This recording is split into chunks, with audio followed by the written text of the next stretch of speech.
자, 우리 함께 인사할까요? 할렐루야. 반갑습니다. 오늘도 잘 오셨습니다.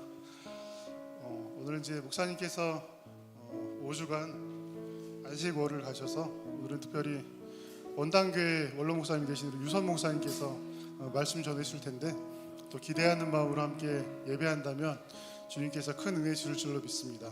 한 주간 열심히 살아온 우리 발걸음들을 잠시 멈추고 이 시간 말씀과 기도와 찬양과 교제에 집중하며 오늘 하루 복된 날 보내고 주님 주시는 큰 은혜로 마음 풍성하게 돌아가시기를 바라겠습니다. 그 기대를 가지고 우리 함께 기도에 찬양하면서 주님께 나가도록 하겠습니다. 우리 함께 기도해. 우리 함께 기도해. 주 앞에 나와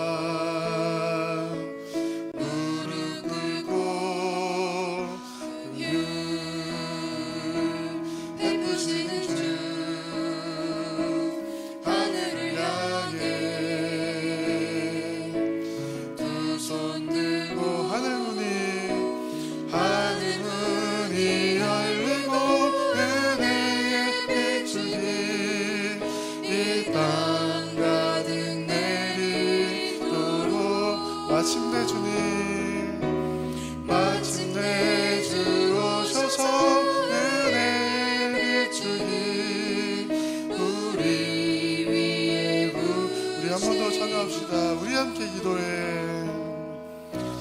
우리 함께 기도해. 주 앞에 나와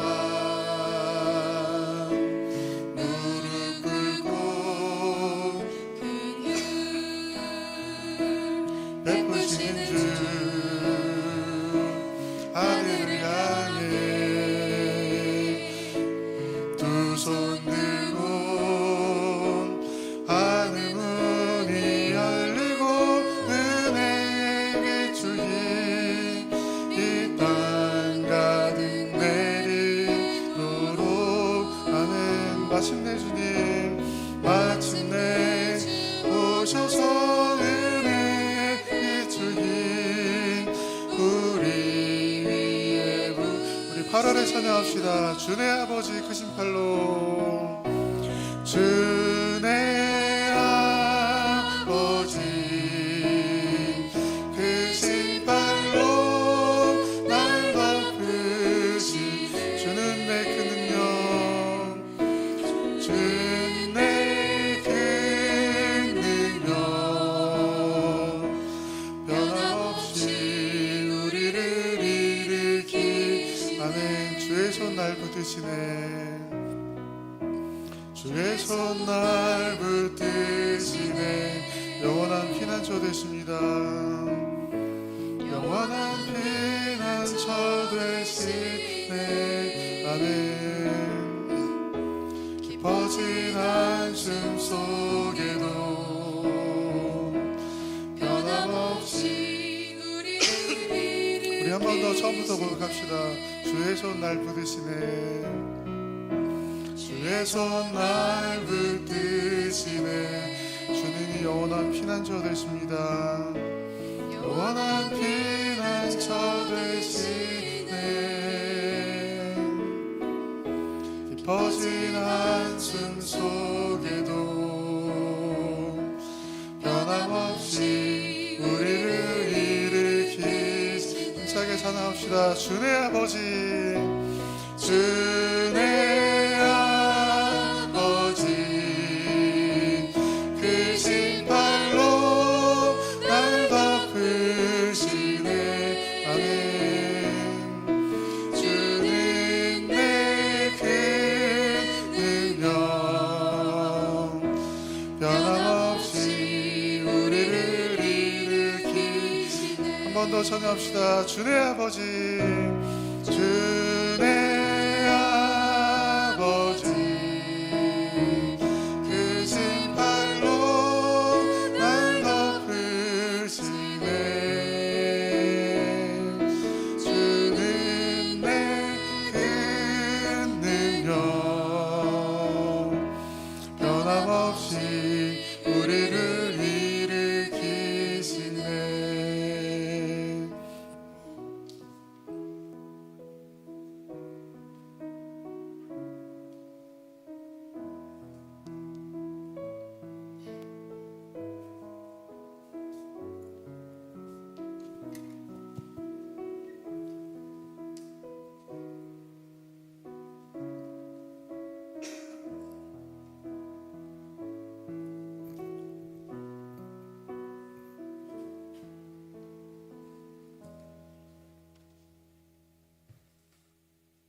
다 일어나서 인내성하시 부르심으로 8월 둘째 주 2부 예배를 시작합니다.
감사와 찬양과 경배를 받으시기에 합당하신 하나님 아버지, 주님을 사모하는 마음으로 드리는 예배를 기뻐 받아 주시옵소서.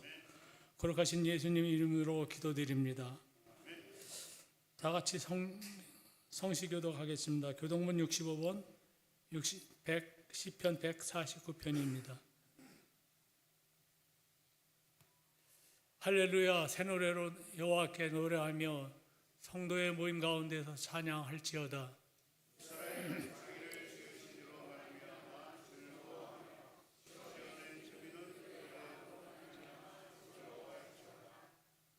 춤추며 그의 이름을 찬양하며 소고와 수금으로 그를 찬양할지어다.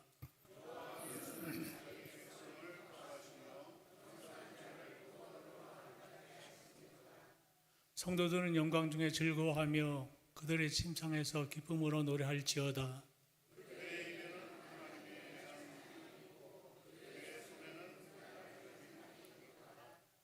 이것으로 문나라를 보수하며 민족들을 벌하며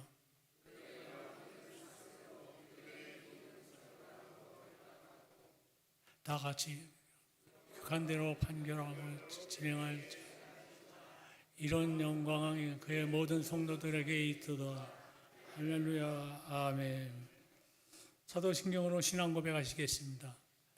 전능하사 천지를 만드신 하나님 아버지를 내가 믿사오며 그 외아들 우리 주 예수 그리스도를 믿사오니 이는 성령으로 잉타하사 동정녀 마리아에게 나시고 본디오 빌라도에게 고난을 받으사 십자가에 못 박혀 죽으시고 장사한 지 사흘 만에 죽은 자 가운데서 다시 일어나시고 하늘에 오르사 전능하신 하나님 우편한 데 계시다가 저리로서 산 자와 죽은 자를 심판하러 오시리라.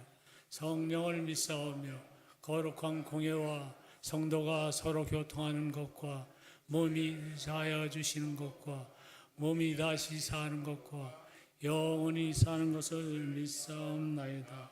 아멘.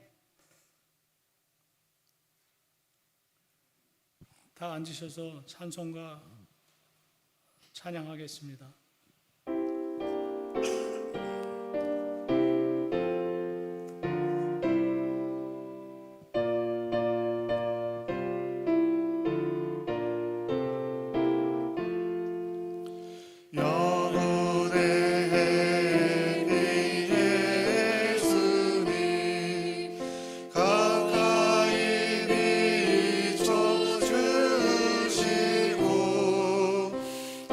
세상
주의 발자취를 따르니 힘차게 박수하며 찬양하겠습니다.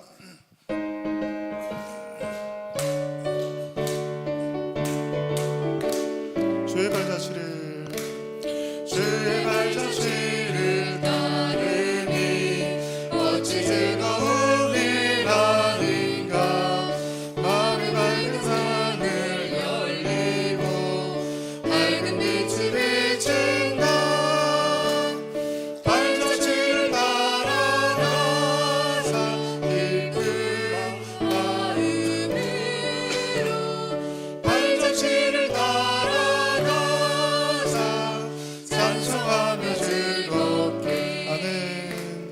주의 발자취를 따르니 어찌 행복한 일 아닌가. 마음의 약한 생각 사라져 밝은 마음 싹 든다. 발자취를 따라가자 기쁜 마음으로. 발자취를 따라가자 찬송하며 즐겁게. 주의 발자취를 따르니 어찌 든든한 일 아닌가.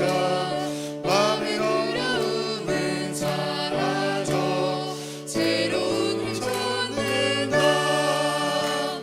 발자취를 따라가자 기쁜 마음으로. 발자취를 따라가자 찬송하며 즐겁게. 아멘. 김장원 장로님 기도해 주시겠습니다.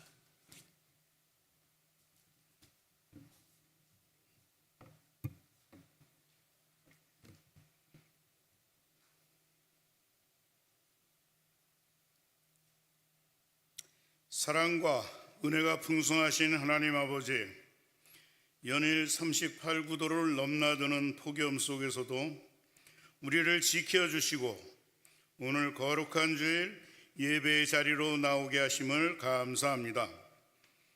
감사와 감격으로 예배케 하시고 우리의 예배를 받아주시며 우리를 만나 주시옵소서. 모든 것을 주관하시며 다스리시는 하나님 아버지, 돌아보면 모든 것, 모든 일에 하나님의 손길이 안 닿는 곳이 없었고 하나님의 선하신 뜻대로 인도하셨는데 우리가 어리석고 미련하여 온전히 주께 맡기지 못하고 걱정하며 원망과 불평하며 참 한 치 앞도 못 보는 인생이 내 생각대로 내 뜻대로 살 때가 많았습니다. 주님 용서하여 주시옵소서. 온 우주와 만물을 다스리시며 온 교회와 성도 한 사람 한 사람을 살피시며 다스리시는 하나님 아버지, 굳건한 믿음과 두려움을 가지고 하나님의 자녀다운 삶을 살도록 은혜를 내려 주시옵소서. 하나님 아버지, 청년부를 시작으로 청소년부 수련회가 마쳤고 오늘까지 진행 중인 어린이부 여름 성경학교를 은혜 중에 마치게 하심을 감사합니다. 모든 여름 사역 중에 안전을 지켜주시고 짧은 기간이지만 그 기간에 집중하여 하나님의 말씀을 배우고 기도하며 하나님을 만나는 은혜로운 시간들이었음을 확신하며 감사를 드립니다. 우리의 다음 세대들이 하나님의 사랑으로 날마다 변화되어가며 인생길을 걸어가는 동안 우리의 능력이 되시며 우리 인생의 선장 되신 주님을 의지하며 영육 간에 성장해가는 우리 미래의 세대들이 되도록 은혜 내려 주시옵소서. 여름 사역을 위해 헌신하신 목사님, 전도사님, 또 교사님들과 물심양면으로 돕고 또 기도하신 모든 성도들에게 하나님의 위로와 크신 복과 은혜를 내려 주시옵소서. 교회를 세우시고 또한 교회를 사랑하시는 하나님 아버지, 우리 교회를 이곳에 세우시고 지금까지 지키시며 우리 교회를 통해 하나님의 뜻과 사역들을 이뤄가게 하심을 감사합니다. 이 모두 주님의 은혜였음을 고백합니다. 또한 성도들이 하나가 되어 한 걸음 한 걸음 서로 사랑하며 또 하나님의 말씀대로 살아가기 위해서 힘쓸 수 있는 귀한 성도들이 되도록 도와주시옵소서. 말씀 안에서 더욱 굳건히 서게 하여 주시고 어떤 시련과 박해가 있을지라도 하나님을 바라보며 흔들리지 않도록 붙잡아 주시옵소서. 특별히 질병과 노안으로 힘든 시간을 보내고 계시는 성도 한 분 한 분 찾아가 위로해 주시며 주님의 피 묻은 손으로 어루만져 주셔서 속히 치료와 회복이 있도록 도와주시옵소서. 힘든 시간을 보낼 때 믿음으로 극복할 수 있도록 힘을 주시고 또한 마음의 평강을 누릴 수 있도록 은혜 내려 주시옵소서. 이번 주엔 강복절이 있습니다. 억압과 절망 속에 있던 우리나라와 백성들에게 광복의 기쁨을 주신 하나님께 감사하며 나라를 위해 피 흘리며 헌신한 우리 선열들의 희생을 잊지 않게 하시고 또한 대통령으로부터 모든 위정자들과 각계 각층의 지도자들 또 국민 한 사람 한 사람에 이르기까지 모두 그들의 정신을 본받아 나라를 위해 기도하며 세상의 빛과 소금으로 살라신 주님의 명령을 마음에 새기며 살아가게 하여 주시옵소서. 또한 그리하여 더욱 평화롭고 안정이 되며 공의와 정의를 실현해 나가는 우리 나라가 되도록 도와주시옵소서. 하나님 아버지, 담임 목사님 안식일을 보내고 계십니다. 안식일을 보내면서 다음 나아갈 길을 준비하며 충전하도록 인도해 주시옵소서. 오늘 특별히 말씀을 전해 주실 유선모 목사님을 기억해 주시고 또한 저희들에게 보내신 하나님께 더욱 감사를 드립니다. 목사님 영육간에 강건하게 하시며 성령 충만하게 부어주셔서 말씀을 선포하실 때 그 말씀이 각 심령 속에 역사하사 힘이 되고 위로가 되며 회개가 있도록 도와주시고 그 말씀을 붙들고 우리의 삶 속에서 하나님의 삶을 따라 승리하는 삶이 되도록 주님 도와주고 두시고 역사해 주시옵소서. 오늘도 각자의 자리에서 자신의 은사와 사명을 따라 헌신하는 모든 이들에게 크신 기쁨과 하늘의 복과 땅의 기름진 복으로 축복을 내려 주시옵소서. 어떤 상황 가운데서도 우리를 지키시며 선한 길로 인도하시는 주님께 감사드리며 예수 그리스도 이름으로 기도합니다. 아멘.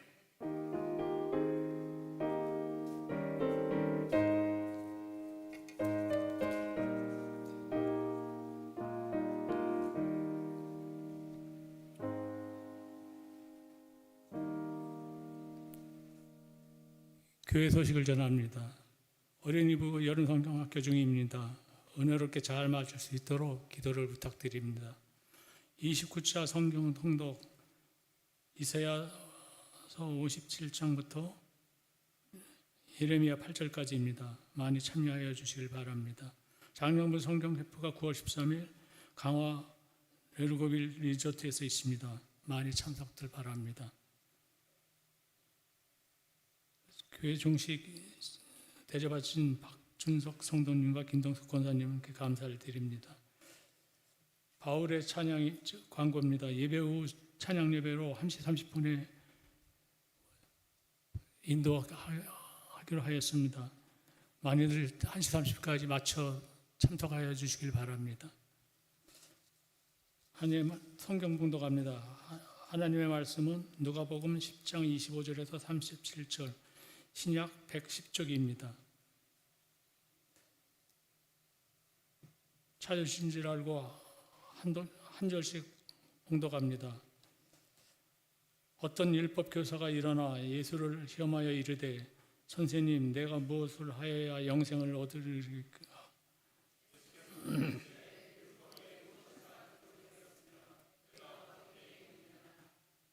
대답하여 이르되 내 마음을 다하며 목숨을 다하며 힘을 다하며 뜻을 다하여 주 너의 하나님을 사랑하고 또한 내 이웃을 내 자신같이 사랑하라 하였나이다.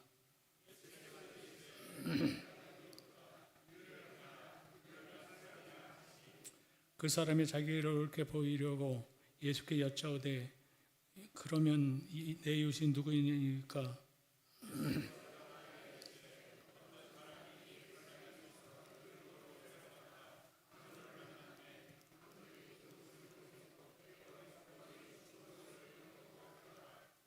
마침 한 제사장이 그 길로 내려가다가 그를 보고 피하여 지나가고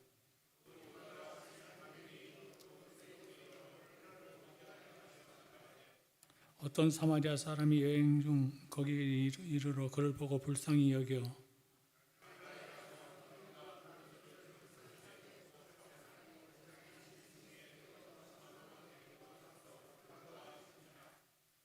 그 이튿날 그가 주막 주인에게 데나리온 둘을 내어주며 이르되 이 사람을 돌봐주라. 비용이 더 들면 내가 돌아올 때 갚으리라 하였나니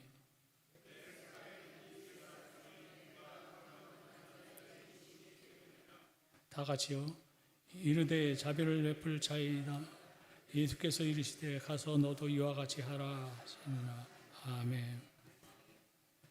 귀하신 유성 목사님 나와서 말씀 증거하실 때 은혜 받길 바랍니다. 두 손 들어 할렐루야로 환영하겠습니다.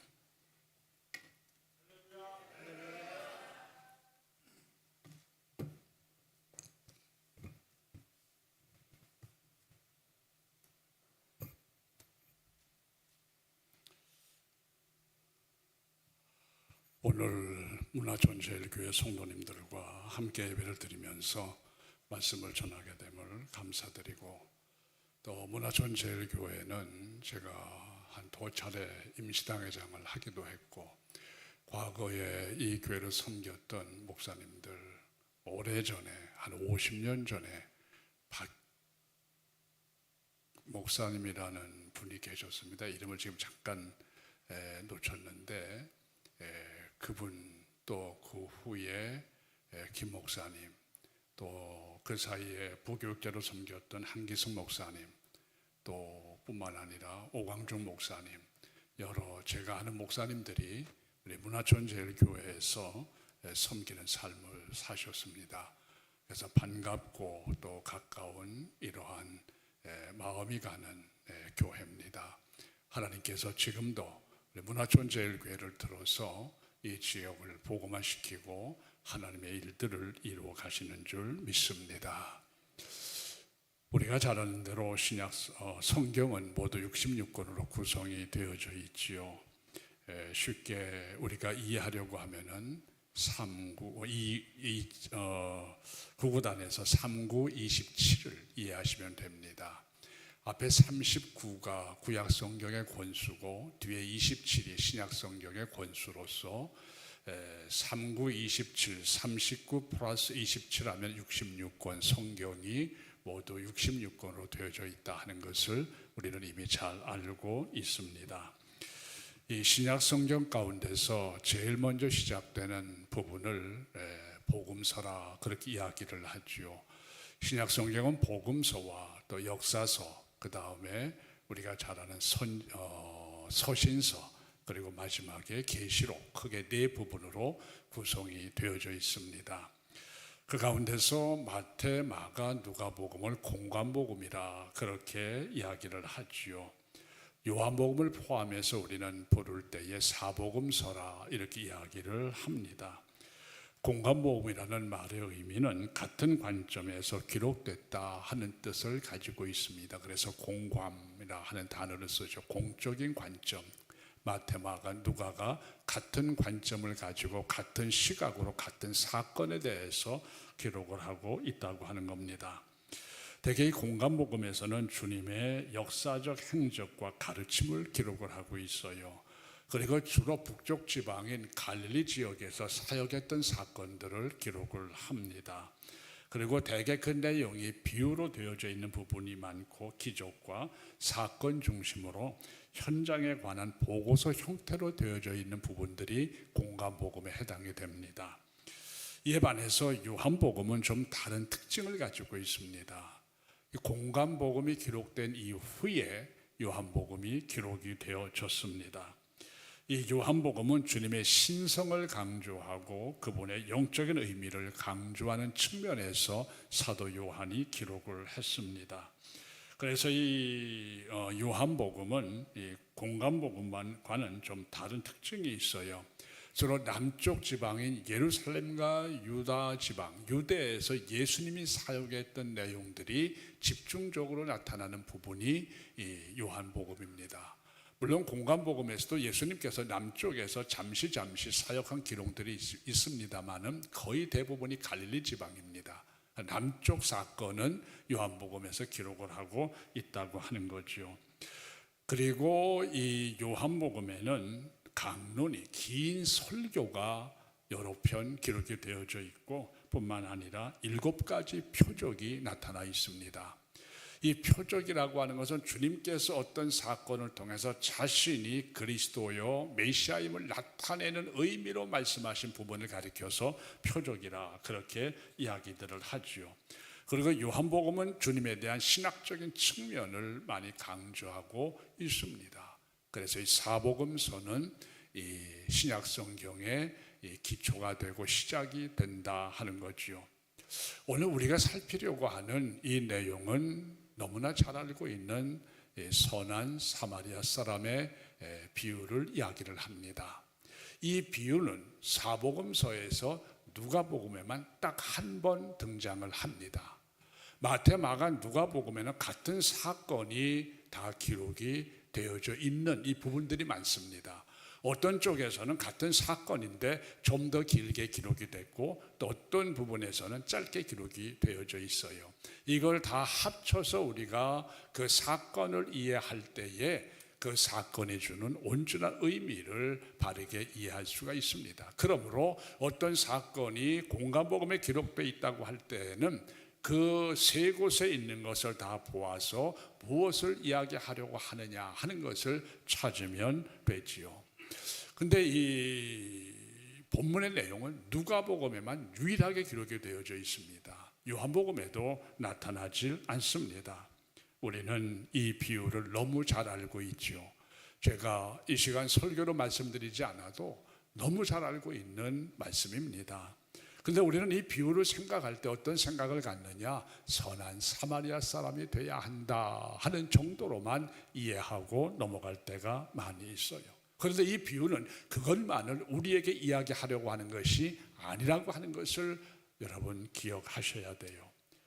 본문이 주는 영적 교훈을 바로 이해하기 위해서는 이 비유가 왜 주어졌느냐 하는 것을 바로 알 필요가 있습니다. 이 비유는 한 율법사가 주님을 찾아와서 묻는 그 질문으로 시작이 되는데 이 율법사는 주님을 시험하기 위해서 이 질문을 던졌다. 본문은 그렇게 말을 합니다. 율법사가 주님께 묻죠. 선생님, 내가 무엇을 하여야 영생을 얻을 수 있나이까 하고 질문을 하지요. 이 질문을 던집니다마는 율법사의 질문은 영생에 대한 관심보다는 주님을 시험하기 위해서 이 질문을 던졌다. 이 본문에 그렇게 말하고 있습니다. 그럼 왜 율법사가 주님을 시험하기 위해서 이 질문을 던졌느냐? 당시 유대인들 사이에 바리새인들 사이에 떠돌던 말이 있었어요. 주님이 율법에 어긋나는 가르침을 가르친다 하는 소문이 아주 널리 퍼져 있었습니다. 이 질문에 대해서 주님께서 어떤 대답을 하느냐에 따라서 주님을 율법을 어기는 자로 몰아갈 수 있는 겁니다. 이 율법사는 이런 의도를 가지고 내가 어떻게 하여야 영생을 얻을 수 있느냐 하는 질문을 던진 거지요. 그의 의도를 아신 주님께서 뭐라고 말씀을 하십니까? 율법에 뭐라고 기록이 되어져 있느냐 하고 물으십니다. 그리고 내가 그것을 어떻게 무슨 의미로 읽고 있느냐 하고 묻습니다. 그때 이 율법사는 구약성경 신명기 6장 5절과 레위기 19장 6절 말씀을 인용해서 이렇게 대답을 하지요.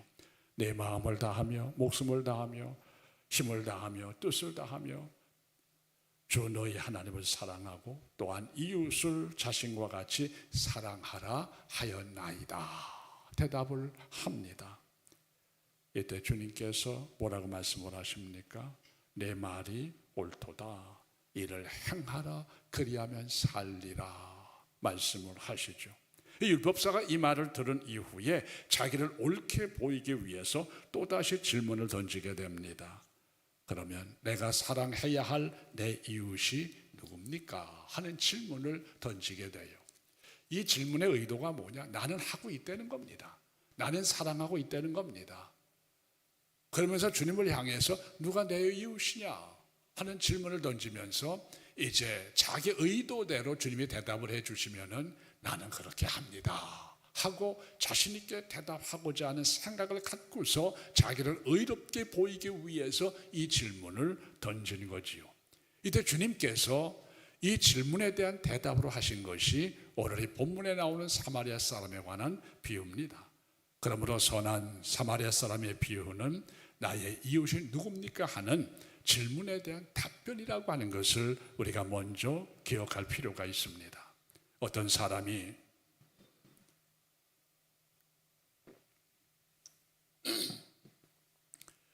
예루살렘에서 여리고로 내려가다가 강도를 만나게 되지요.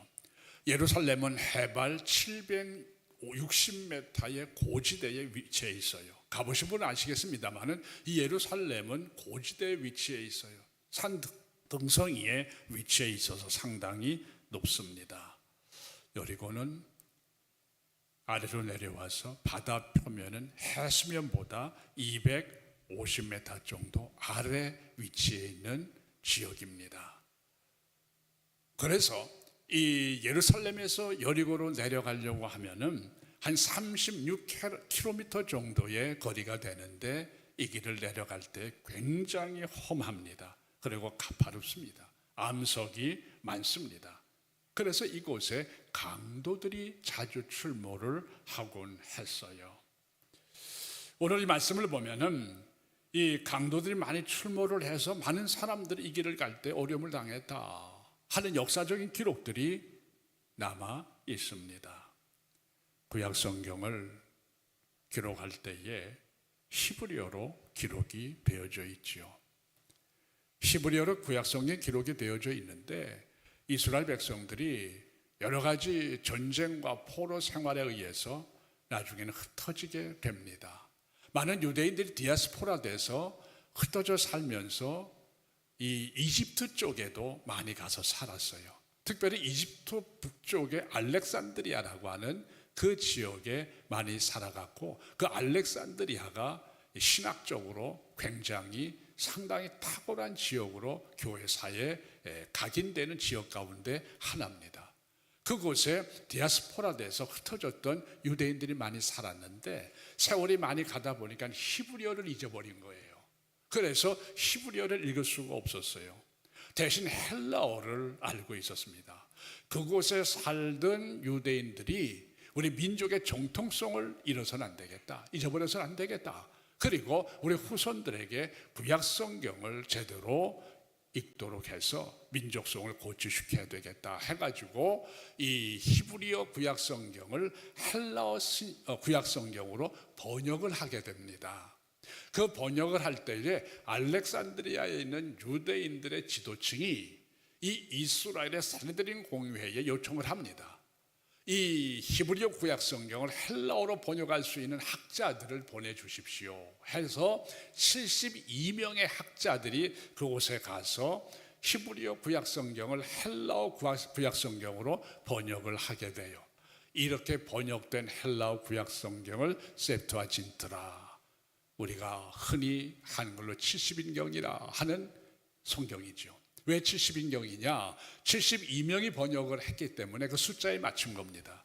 그 당시의 수의 개념은 5를 기준으로 해서 5 밑으로 갈 때는 아랫수로 정수로 붙입니다. 5 이상으로 올라가면 위에 정수로 붙여요. 그래서 72명은 5를 기준으로 해서 아랫수 70명으로 맞추어서 70명이 번역을 했다 그래서 70인경이라 그렇게 이제 이름을 붙이게 됩니다. 지금도 이 70인경을 헬라어 신약성경으로 번역된 septuagin트가 상당히 중요한 이 학문적인 가치를 가지고 있습니다. 이 septuagint인 70인경을 주후 4세기에 유명한 랍비인 제롬이 라틴어로 번역을 하게 됩니다. 라틴어로 번역을 한 다음에 라틴어 번역 안에 이제 외경을 같이 번역을 하면서 신구약 성경을 전부 라틴어로 번역을 하고 중간에 외경을 끼워 넣어요. 외경을 끼워 넣은 이유는 참고하려는 겁니다. 구약과 신약 시대에 400년의 공간이 있는데 그 공간의 사건들을 끼워 넣은 그 기록을 외경이라고 하는데 이것을 라틴어로 제롬이 함께 번역을 하게 됩니다. 그러다 보니까 이 라틴어 번역 성경이 천주교에서는 정경이 되어버린 거예요. 그래서 천주교는 구약 성경 우리가 39권과 외경 그리고 신약 성경 27권 전체를 합쳐서 정경으로 인정을 해버렸어요. 그래서 가톨릭이 가지고 있는 성경은 66권이 넘습니다. 플러스 뭐가 해당되느냐? 외경이 정경으로 인정이 되어져 있어요. 그러나 유대인들은 구약 성경의 외경인 이 내용을 정경으로 인정하지 않습니다. 구약 성경에서 유대인들은 39권만 정경으로 인정을 합니다. 그러니까 사실 라틴어 성경의 그 중간에 끼어 있는 것은 참고용인데 이 가톨릭 교회는 지금도 전체를 정경으로 보죠. 그러나 우리는 그렇게 하지 않습니다. 제롬이 그런 의도로 이 70인경 성경, 헬라어 성경을 라틴어로 번역한 게 아니에요. 제가 왜 이 말씀을 드리는 거 아니? 제롬이 주 4세기에 라틴어 성경을 번역을 했는데 그걸 불가타 라틴어로 영어로 볼게이트라고 얘기를 하는데 그 주 4세기경에 이 제롬의 글을 보면 이런 내용이 있습니다. 그 당시까지도 예루살렘에서 이 여리고로 내려가는 길이 워낙 험해서 강도들이 많이 출현을 했다 하는 내용이 제롬의 글 가운데 있었어요. 그러니까 이 예루살렘에서 여리고로 가는 그 길이 그때까지 계속해서 강도들이 많이 출몰을 했다고 하는 겁니다. 그만큼 그 길이 험한 길이었다고 하는 거지요. 어떤 사람이 이 길을 가다가 강도를 만났어요. 가진 것을 다 빼앗기고 두드려 맞습니다. 그 집안 죽기까지 두들겨 맞았다고 말하지 않습니까? 때마침 성전에서 제사일을 수종드는 제사장이 그 길을 지나다가 강도 만난 사람을 보고선 피해 지나갔습니다. 얼마 후에 성전에서 여러 가지 일들을 수종드는 레위인도 지나가다가 그 모습을 발견하고 그냥 지나가 버리고 말았습니다. 그 후에 유대인들이 경멸하며 멸시하는 사마리아 사람이 그곳을 지나가다가 강도 만난 사람을 발견하게 되지요. 불쌍히 여기고 가까이 다가가서 기름과 포도주를 상처에 붓고 싸맨 후에 자신이 타고 가던 그 짐승 나귀에 태워서 주막으로 데려가 그를 밤새도록 돌보지 않습니까?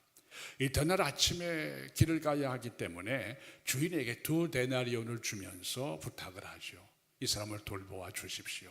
만약에 부비가 부족하면 내가 돌아가는 길에 나머지를 다 갚아주겠나이다. 그러니 이 사람을 잘 돌보아 달라고 부탁을 합니다. 이 비유를 말씀하신 주님은 율법사에게 묻지요. 내 생각에는 이 세 사람 가운데 누가 강도 만난 사람의 이웃이 된다고 생각을 하느냐? 이런 질문을 던져요. 율법사가 자비를 베푼 자니이다 하고 대답을 하니까 주님께서 하시는 말씀이 가서 너도 이와 같이 하라 하고 말씀을 하십니다. 이 본문이 이루는 첫 번째 영적 교훈이 여기 있습니다. 나의 이웃이 누구냐 하는 겁니다. 선한 사마리아 사람이 되라. 그건 차선의 문제예요. 오늘 이 비유가 여러분과 저에게 이야기하려고 하는 가장 중요한 핵심은 나의 이웃이 누구냐 하는 겁니다. 왜? 나의 이웃이 누굽니까 하는 질문에 대한 답변으로 이 비유를 말씀하셨기 때문에 먼저 우리는 이 비유를 통해서 여러분과 저의 이웃이 누구냐 하는 것에 대한 정의를 바르게 인식할 필요가 있다고 하는 거죠. 사마리아 사람의 비유는 우리의 이웃, 나의 이웃인 누군가에 대해서 이야기를 하면서 그가 바로 강도 만난 사람이 나의 이웃이라 하는 것을 말하고 있는 겁니다. 무슨 말입니까? 강도 만난 사람이 나의 이웃이다. 여러분에게 있어서 강도 만난 사람이 나의 이웃이라는 말은 이 강도 만난 사람은 스스로 자기가 어떻게 할 수가 없어요. 반드시 누군가의 도움을 필요로 하는 사람이죠. 그러므로 강도 만난 사람이 나의 이웃이라고 하는 것은 여러분과 저의 이웃은 나의 도움을 필요로 하는 사람이 나의 이웃이요, 우리의 이웃이다 하는 것을 말하고 있는 겁니다. 그러나 이 말씀을 통해서 우리가 이웃 개념을 정확하고 분명하고 바르게 이해할 필요가 있다고 하는 겁니다. 그러므로 이 비유 속에서 우리가 우리의 이웃, 나의 이웃에 대한 개념을 올바르게 설정할 필요가 있어요. 나의 도움을 필요로 하는 사람, 그가 나의 이웃이요 우리의 이웃이라고 하는 겁니다. 우리의 이웃은 관계 속에서 설정되는 게 아니라 그 말이에요. 물론 관계 속에서 설정될 수 있지요. 그러나 주님께서 이 말씀에서 하고자 하는 의도는 우리의 이웃, 나의 이웃이라는 것은 관계가 중요한 것이 아니라 그 말입니다. 나의 도움을 필요로 하는 사람은 나와 어떤 관계에 있든지 그가 나의 이웃이 된다고 하는 것을 이야기하려고 하는 겁니다. 오늘 이 말씀 속에서 한번 우리 자신을 돌아볼 필요가 있습니다. 나는 지금까지 살아오면서 나의 이웃에 대해서 어떤 개념을 가지고 살아왔습니까? 나와의 관계 속에 있는 사람이 나의 이웃이라 보편적으로 우리는 그런 생각을 하고 있습니다. 그러나 오늘 이 말씀을 통해 우리가 깨달아야 하는 것은 나의 이웃, 나의 도움을 필요로 하는 그 사람이 나의 이웃이라고 하는 것을 잊어서는 안 됩니다. 여러분 생각해 보세요. 이 본문에 나오는 사마리아 사람과 강도 만난 사람은 아무런 관계가 없어요. 관계성에 설정돼 있지를 않습니다.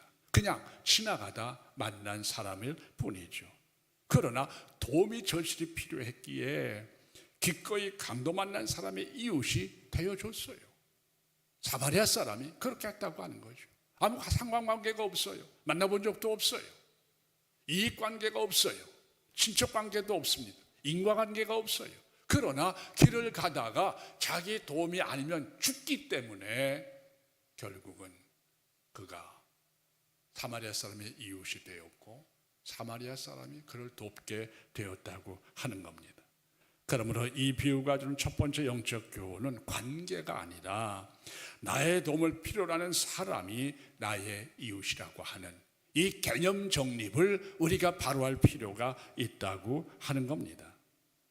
나와 함께 가까이에서 예배드리는 성도가 나의 이웃일 수 있습니다. 함께 사는 식구인 아내나 남편이 나의 이웃이 될 수 있어요. 부모와 자녀가 나의 이웃일 수 있다고 하는 거죠. 직장 동료와 친구가 나의 이웃일 수 있다고 하는 거죠. 우리는 이웃의 개념을 저 멀리 있는 사람으로 이해를 하죠. NGO 단체에서 많은 사람을 돕지 않습니까? 아프리카에 있는 사람들, 여러 가지 재난 속에 있는 사람들, 물론 그들을 돕고 그들이 필요하기 때문에, 도움이 필요하기 때문에 우리의 이웃이 될 수가 있어요. 그러나 우리가 실수하기 쉬운 게 뭐냐? 가까이 있는 사람을 나의 이웃으로 생각하고 있지 않다고 하는 겁니다. 그건 당연한 것으로 이해하고 있다고 하는데 큰 문제가 있다고 하는 거죠. 가까이 있는 사람들 지나치기가 쉽습니다. 그러나 오늘 제가 여러분에게 말씀드리고자 하는 것은 가까이 있는 사람이 나의 이웃이 될 수 있음을 놓치지 말라고 하는 겁니다. 가까이 있기에 무관심 속에 마음의 아픔과 상처를 그대로 안고 살아가는 사람들이 얼마나 많이 있습니까? 가까이 있기 때문에 그냥 당연하게 생각을 하죠. 그 마음에 많은 아픔과 상처가 있는데도 우리는 그냥 가까이 있기 때문에 무심코 지나가요. 가장의 무게가 얼마나 무겁습니까? 가족을 책임지고 가정을 끌어가기 위해서 나가서 얼마나 많은 어려움 속에 정말 직장 생활을 하고 가정을 생각합니까? 근데 대개 가족 식구들은 그건 당연한 것으로 인식하면서 정말 집에서 가장이 받는 그 직장에서의 또는 여러 가지 사회관계 속에서의 스트레스와 그 갈등에 대한 이해가 별로 없어요. 왜? 그건 당연히 받는 것으로 생각을 합니다. 이게 쌓여가게 되면 상당한 많은 어려움을 가지고 온다고 하는 것에 대한 인식이 별로 없다고 하는 겁니다. 우리는 이 이웃의 개념 속에서 멀리 있는 개념으로만 이해를 해서는 안 돼요. 정말 가까이 있는 내 아내나 남편이나 부모나 자녀가 나의 도움을 기다리는 나의 이웃이 될 수 있다고 하는 것을 여러분 잊지 마시기를 바랍니다. 우리가 대화하고 싶은데 다람쥐 쳇바퀴 돌듯이 삶 속에서 매일 하는 말이겠거니 하고 그냥 지나갈 때가 얼마나 많습니까? 아내가 남편에게 무슨 말을 하려고 할 때에, 남편이 아내에게 무슨 말을 하려고 할 때에, 부모가 자녀에게 무슨 말을 하려고 할 때에, 또 자녀가 부모에게 무슨 말을 하려고 할 때에 그냥 우리는 대충 듣지요. 그냥 넘어가 버리고 맙니다. 이게 결국은 그 마음속에 쌓이게 되면은 나중에는 해결할 수 없는 엄청난 결과를 낳게 된다고 하는 것을 우리가 간혹 알지 않습니까? 요새 TV 프로그램에서 이 상담 프로그램에 그 많은 문제들을 가지고 나온 사람들을 만나게 되지요. 지금 두 분의 그 상담가가 TV에 나와서 상담 프로그램을 진행을 하는데 그 중에 이제 한 분이 의사 되시는 분이 여성분이 나와서 상담을 하고 있고요. 다른 한 분은 이호선이라고 하는 이름을 제가 정확히 지금 말씀드리는지 모르겠지만은 그분이 상담을 합니다. 그분은 크리스천 상담가예요. 숭실 사이버 대학의 상담학 교수지요. 제가 그분의 글을 볼 때에 그분이 아주 의미심장한 말을 했어요. 우리가 한번 깊이 새겨 들어볼 필요가 있습니다. 배우자를 공기와 같이 생각하지 말아라. 배우자를 공기처럼 취급하지 말라는 거예요. 배우자를 공기처럼 취급하지 말라고 하는 것은 공기는 당연히 있는 거죠. 우리가 날마다 숨 쉬고 있는 이 자체가 공기 속에 있지 않습니까? 우리가 숨을 들이마시고 살면서도 당연하기 때문에 별로 관심이 없어요. 배우자를 공기처럼 생각하지 말라고 하는 것은 당연한 것처럼 생각하지 말라는 거예요. 또 이 배우자에 대해서 핸드폰보다 가까이 배우자를 바라봐라. 배우자보다는 요새 많은 사람들이 핸드폰을 먼저 쳐다본다는 거예요. 여러분 생각해 보세요. 핸드폰을 많이 쳐다보십니까? 여러분의 배우자를 많이 쳐다보십니까? 그냥 이 핸드폰에 빠져 스마트폰에 빠져가지고 지하철이나 어디나 모두 거기에 빠져서 서로 얼굴과 얼굴을 대면하지 못해요. 아내는 남편하고 대화하고 싶고, 왜? 하루 종일 가정에서 애썼기 때문에, 남편도 직장에 시달리기 때문에 집에 오면 아내하고 대화하고 싶은데 서로 대화를 기피합니다. 오늘 핸드폰을 들여다보고 있어요. 그래서 그 이호선 교수는 뭐라고 이야기하는 거니? 스마트폰보다 배우자를 먼저 바라봐라, 그렇게 얘기해요. 그 맞는 말이죠. 여러분 이 시간 이후로 스마트폰보다 여러분의 배우자를 먼저 쳐다보시기를 바랍니다. 상대를 공기처럼 바라보지 마세요. 그러기 때문에 갈등이 쌓이고 어려움이 쌓여가지고 그것이 나중에 해결할 수 없는 단계까지 이르게 되면은 여러 가지 많은 문제들을 도출시킨다고 하는 거지요. 이웃, 우리는 지금까지 뭔가 이 개념이 좀 멀리 있는 사람들, 오가다가 내가 만나서 도와줘야 될 사람들, 이런 개념으로만 이해를 합니다만 그렇지 않아요. 내 아내나 남편이나 자식이나 부모가 내 이웃이라는 개념을 여러분 이해를 하시고 받아들여야 돼요. 그래서 가정이 온전히 세워질 수 있게 하셔야 됩니다. 그런데 우리는 이웃의 개념에 대해서 그런 의미보다는 너무 광범위하게 내가 멀리 있는 사람들, 유니세프나 기아대책이나 월드비전이나 이런 쪽을 통해서 도와주면 나는 이웃에 대해서 선한 일을 하는 것으로 끝난다. 끝나는 게 아니지요. 우리 가정 안에 진정으로 나의 도움을 필요로 하는 식구들이 있다고 하는 건, 내 주변에 우리 교회 안에 그러한 성도들이 있다고 하는 사실에 대해서 우리가 잊지 않아야 합니다. 지금 여러분과 함께 예배드리는 옆에 있는 성도들, 정말 절실한 도움을 필요로 하는 분일 수도 있어요.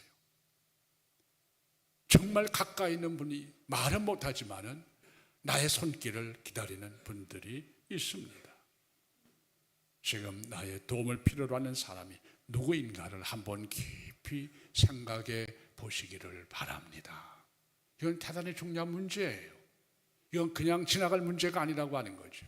오늘 이 비유를 통해서 단순하게 착한 선한 사마리아 사람, 이 되자 그렇게 지나가면 안 돼. 누구에게 그렇게 해줄 것이냐 하는 거죠. 멀리 있는 사람도 중요합니다만 가장 가까이 있는, 여러분의 근처에 있는, 여러분의 가정 안에 있는, 같은 이 공동체 안에 있는 이 분들이 나의 도움을 필요로 하는 선한 손길을 필요로 하는 이웃이라고 하는 것을 잊지 마시기를 바랍니다. 두 번째로 오늘 교훈이, 우리에게 주고자 하는 영적 교훈이 뭡니까? 나의 도움을 필요로 하는 사람들에게 사마리아 사람이 되라 하는 것을 말하고 있어요. 1차적으로 우리의 이웃이 누구냐? 나의 도움을 필요로 하는 사람들이라. 그럼 그들에게 어떻게 해야 되느냐? 선한 사마리아 사람처럼 살아가라 하는 것을 말하고 있는 겁니다. 다른 사람이 사마리아 사람이 되기를 기다리지 않아야 돼요. 어떤 면에서 제사장과 레위인은 다른 사람이 사마리아 사람이 되기를 기대했을 겁니다. 누군가 나타나서 도와줬으면 좋겠다 하는 마음이 있었겠죠. 그리고 자기들은 그냥 패싱했어요. 지나가 버리고 말았다고 하는 거죠. 그러나 주님께서 오늘 이 말씀에서 여러분과 저에게 이야기하려고 하는 것은 너희가, 내가 선한 사마리아인이 되어야 된다 하는 것을 이야기하고 있는 겁니다. 그냥 지나친 제사장과 레위 사람, 좀 전에 말씀을 드렸습니다마는 누군가가 돌봐주겠지 하고 지나갈 수 있었을 겁니다.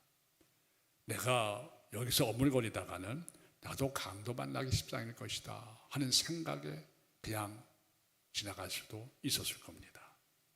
나는 제사장이고 레위 사람이기 때문에 성전에 올라가서 나의 할 일이 있다 하는 나름대로의 이유를 내세우면서 지나쳐 갈 수도 있었을 것입니다. 제사장은 성결해야 되기 때문에 내 손에 피를 묻혀서는 안 된다 하는 그런 이 율법의 조항 때문에 그 핑계로 스스로를 합리화시키면서 그냥 지나쳐 버릴 수도 있었을 것입니다. 그러나 사마리아 사람은 그렇지 않았지요. 강도 만난 사람에게 다가가서 기름과 포도주를 꺼내서 그의 상처에 붓고 소독을 하고 싸매서 자기가 타고 가던 그 짐승 나귀에게 태워서 주막으로 데리고 가지 않습니까? 그리고 밤새 돌보고 다음날 길을 떠나면서 주막집 주인에게 2데나리온을 주면서 부탁을 하죠. 돌보아 주십시오. 좀 전에 말씀을 드린 대로 부비가 부족하면 돌아오는 길에 제가 갚겠나이다. 그렇게 이야기를 합니다. 오늘 여기 33절 이하에 보면은 이 강도 만난 사람에 대해서 이 사마리아 사람이 어떻게 접근해 가는가 하는 내용이 나옵니다. 불쌍히 여겼다 그렇게 말씀을 하고 있어요. 이 강도 만난 사람을 바라볼 때 그 마음 속에서 긍휼한 마음이 일어나는 거죠. 불쌍히 여기는 마음이 그 안에서 일어나는 겁니다. 불쌍히 여기는 심정을 가지고 그냥 지나칠 수도 있어요. 우리도 거리에서 누군가가 도움을 구할 때에 참 마음속으로 불쌍히 여기고 참 안 됐다 하는 생각을 가지고 안타까운 마음이 있지만 그냥 패싱할 때가 없지 않아 있지 않습니까? 그러나 이 사마리아 사람은 그렇게 하지 않았다고 하는 겁니다. 어떻게 했습니까? 가까이 다가갔다 이렇게 말씀을 하고 있어요. 불쌍히 여기고 불쌍히 여기는 것으로 끝낸 게 아니라 가까이 강도 만난 사람 곁으로 다가갔어요. 관심과 친절이 무엇으로 이어졌느냐? 행동으로 이어졌다고 하는 거지요. 그리고 상처를 싸매지요. 소독하고 싸매고 타고 가던 그 나귀에 대신 그를 태우고 주막으로 데려다가 치료하고 다음날 아침 길을 떠나면서 부탁까지 하지 않습니까? 돈이 부족하면, 비용이 부족하면 내가 돌아가는 길에 갚겠다 하면서 간곡하게 부탁을 합니다. 무슨 말입니까? 강도 만난 사람을 향한 사마리아 사람은 관심의 끈을 놓지 않았다고 하는 겁니다. 우리는 관심을 가질 수가 있어요. 한두 번 선행을 베풀 수가 있어요. 그러나 이 사마리아 사람은 한두 번에 끝나거나 주막으로 데려다가 그냥 밤새 치료해 주는 것으로 끝내지 않았습니다. 끝까지 이 강도 만난 사람에 대해서 관심의 끈을 놓지 않아 있습니다. 마태복음 7장 21절에서 주님이 말씀을 하시죠. 나더러 주여 주여 하는 자마다 다 천국에 들어갈 것이 아니요 하늘에 계신 내 아버지의 뜻대로 하는 자라야 들어갈 수 있으리라. 나를 향해서 주여 주여 찾는 자마다 다 천국에 들어가는 것이 아니라 다만 하늘에 계신 내 아버지의 뜻대로 행하는 자라만이 하나님 나라에 들어갈 수 있다. 정확하게 우리에게 말씀을 하십니다. 무슨 말씀입니까? 이웃을 향한 관심과 친절이 행동으로 이어질 때 가치가 있는 것이다 하는 것을 말씀하고 있는 겁니다.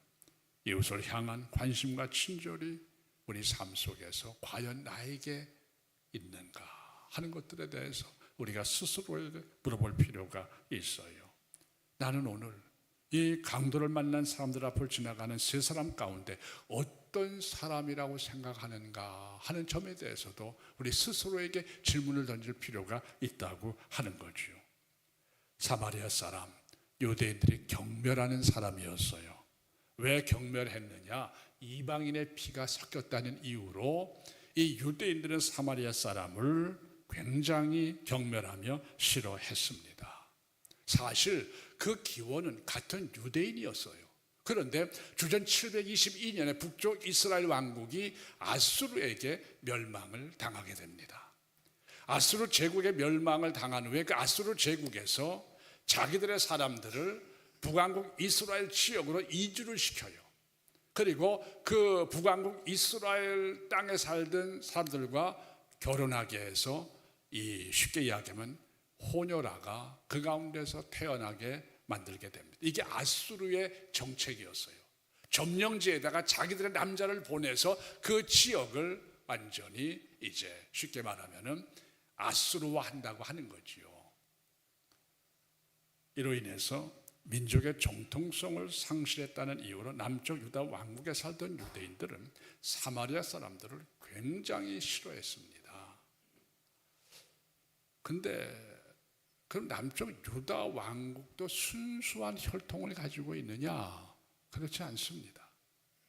남쪽 유다 왕국도 하나님의 심판으로 주전 605년에 바벨론 제국의 느부갓네살 왕에게 첫 번째 침공을 당합니다. 이제 누가 끌려갔느냐? 사드락, 메삭, 아벳느고, 다니엘, 이 많은 젊은들이 끌려갔어요. 그리고 두 차례 더 걸쳐서 느부갓네살이 남쪽 유다 왕국을 침공해서 주전 586년에 유다 왕국의 문을 닫아버리고 말아요. 북쪽도 망했고 남쪽도 다 망했습니다. 그러면은 이 바벨론에 끌려간 포로들이 과연 끌려가서 순수하게 혈통을 이어갔느냐? 그렇지 않습니다. 나중에 돌아올 때에도 다 돌아오지 않았어요. 끌려가서 그 지역에 살던 사람 가운데 자리 잡고 있던 사람들은 살았어요. 디아스포라 돼서 사방으로 흩어져서 살기 시작하고 유대인들은 사방으로 흩어지기 시작을 합니다. 자기들도 그랬는데 예수님이 오셔서 사역하실 때까지도 자기들도 그랬는데 사마리아 지역에 사는 사람들을 향해서 여전히 경멸했어요. 못 묻은 개가 못 묻은 개를 뭐 한다고 자기들도 그랬는데 마치 자기들은 굉장히 혈통적으로 떳떳하고 거기에 사는 사람들은 경멸당한 이런 생각을 가지고 여전히 떨쳐버리지 못했다고 하는 거지요.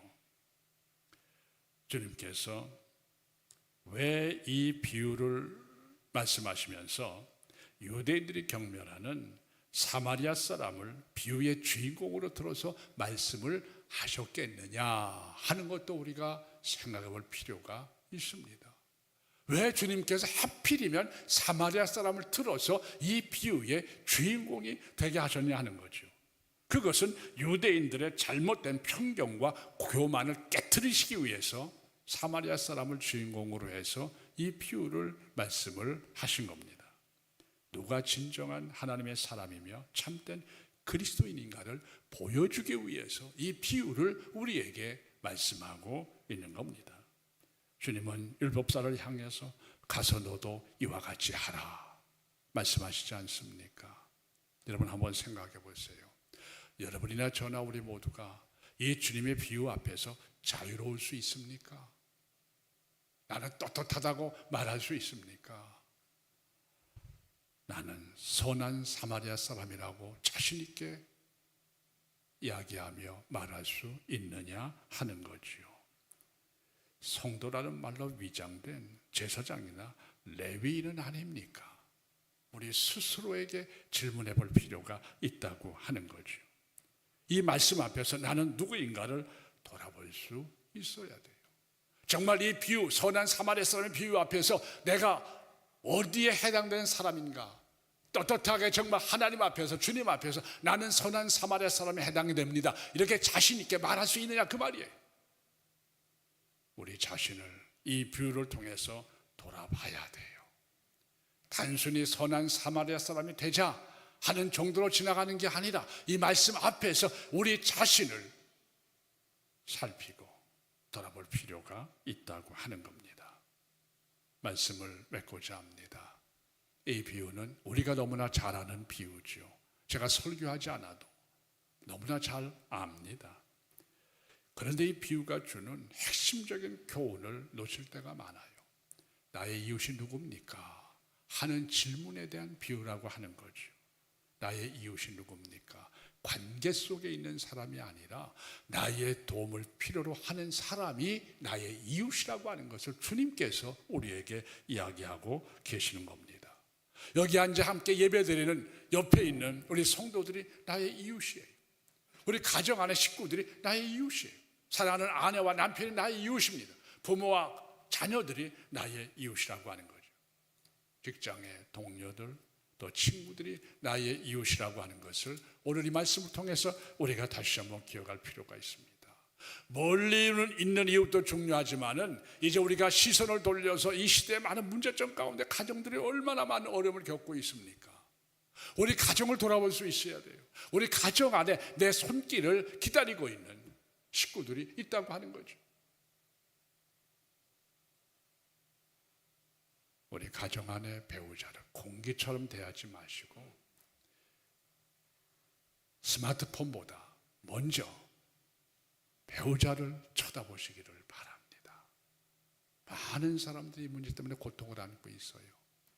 그 이호선 교수나 또한 그 의사 되는 분 이름은 제가 지금 가물가물합니다만은 그 상담받으러 나오신 분들은 거의 가정 부부들이 나와요. 전부 갈등을 가지고 있다고 하는 거죠. 그 가운데 예수 믿는 사람도 상당수가 있더라고요. 이것은 다른 사람의 문제가 아니에요. 우리 자신의 문제라고 하는 것을 다시 한번 깊이 인식하시면서 우리가 마음으로만 관심을 갖고 그냥 지나가는 삶이 아니라 그것으로 끝내지 마시고 행동을 통해서 나의 도움을 필요로 하는 사람들에게 필요한 이웃으로, 남편으로, 아내로, 부모로, 자녀로, 성도로 살아가시기를 축원합니다. 주님이 선한 사마리아 사람이 되셔서 하늘의 영광, 보좌를 포기하시고 우리에게 찾아오셨어요. 저는 이 비유를 다시 한번 깊이 묵상하면서 주님을 생각하게 됐습니다. 어떤 면에서는 주님이 자신을 빗대어 이 비유를 말씀하실 수도 있었어요. 주님께서 우리를 그렇게 찾아오셔서 우리 이웃이 되시고 고난당하시고 십자가에서 죽으셨는데 과연 나는 어떤 모습으로 이웃을 향해 살아가고 있는지 살펴볼 필요가 있다고 하는 겁니다. 성도 여러분, 사랑하는 문화촌 제일교회 성도 여러분, 오늘의 비유를 통해서 나의 도움을 필요로 하는 모든 분들에게 그가 누구든 선한 사마리아 사람으로 살아가시기를 다시 한번 축원드립니다. 은혜로우신 아버지 하나님 감사드립니다. 우리가 너무 잘 알아서 그냥 비껴가고 소홀하게 지나가는 이 말씀이지만은 이 말씀이 주는 의미를 우리가 다시 한번 살폈습니다. 오늘 이 비유 앞에서 나는 어떤 사람인가를 돌아보게 도와주시고 내가 어떤 삶을 이제 살아가야 할 것인가를 다시 한번 깨닫게 도와주시옵소서. 그래서 모든 것들이 회복될 수 있는 자리로 나갈 수 있도록 은혜 베풀어 주시옵소서. 예수님 이름으로 기도합나이다. 아멘.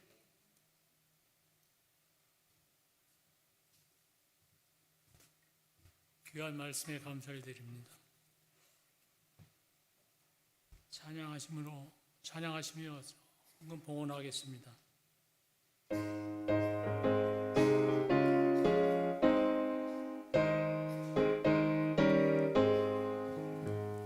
구주의 십자가 보혈로 죄 씻음 받기를 원하네.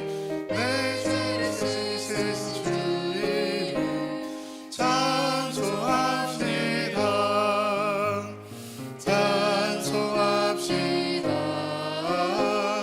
찬송합시다.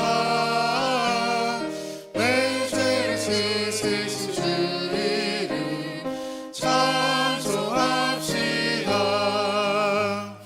죄악을 속하여 주신 주 내 속에 들어와 계시네. 십자가 앞에서 주 이름 찬송합시다. 찬송합시다. 찬송합시다. 내 죄를 씻으신 주 이름 찬송합시다. 주 앞에 흐르는 생명수 날 씻어 정하게 하시네. 내 깊은 정성을 다하여 찬송합시다. 찬송합시다. 찬송합시다. 내 죄를 씻으신 주 이름 찬송합시다. 일어나서 사랑하겠습니다. 내 속에 흐르는 영혼은 생명수 가운데 젖었네. 음악과 순전한 주 이름 찬송합시다. 찬송합시다. 찬송합시다. 내 죄를 씻으신 주 이름 찬송합시다. 목사님 나오셔서 봉헌 기도와 축도하심으로 예배를 마치겠습니다. 사랑의 아버지 하나님, 은혜와 사랑을 감사합니다. 거룩한 성회를 저희들에게 허락하시고 주의 백성들을 문화촌 제일교회 이곳으로 모아주시고 예배케 하시며 이 시간 우리의 마음과 뜻과 정성을 모아 봉헌에 싸우니 봉헌된 예물을 기뻐 받아 주시옵소서. 그래서 하늘의 신령한 것으로 땅에 기름진 것으로 풍성히 더하여 주시옵소서. 이제는 길이요 진리요 생명이신 우리 주 예수 그리스도의 무한하신 은혜와 아버지 하나님의 극진하신 사랑하심과 성령님의 감동, 감화하시며 충만하시며 인도하시며 교통하시는 역사가 오늘 나의 이웃을 다시 한번 살피며 나를 살피는 우리 문화촌 제일교회 모든 성도들과 우리 문화촌 제일교회 가운데 이제부터 영원토록 함께 있을지어다. 아멘.